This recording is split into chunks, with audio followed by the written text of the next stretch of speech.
Ginakayo nga radial road sa barangay Abilay Sur, Oton. Inatudlo sang kapulisan nga upang nga wala na dakpa ng mga sospek nga nagtiro patay kay Police Corporal Lumahang. Si Zen Kilantang nakatutok.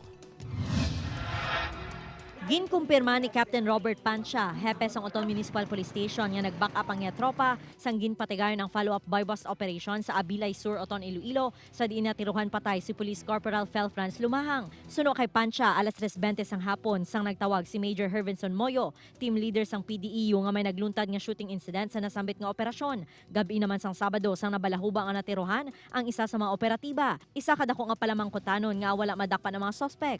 Pag police operation, ma'am, kilanlan mo gid paayunan ang subject mo. Hindi lang nga imo nga pulis, bilang pulis ka, imo masunod, imo gusto, hindi.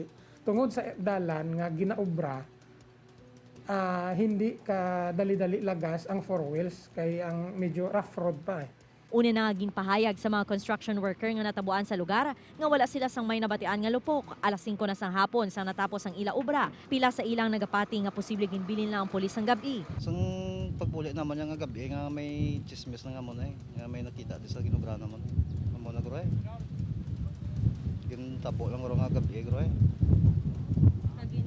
Kagin pas ginbilin nanday.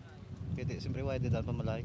Dugang pa sang Oton Police, wala sila sang may na-recover nga basiyo sang bala sa lugar, apang may tinulo sang dugo nga nakitaan. May nakitaan kami mga ebidensya, blood stains, kag mga belongings sang aton nga pulis.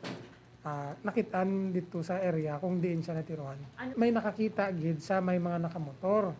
Nga amo to nga nakita nila nga gabiyahe pa through the direction sang circumferential road. Sa subong ginapadalman na ang investigasyon angot sa kamatayon ni Lumahang matapos nagtukod sang Special Investigation Task Group ang IPPO. Upod kay Romel Porquilla, Zen Kilantang, One Western Visayas.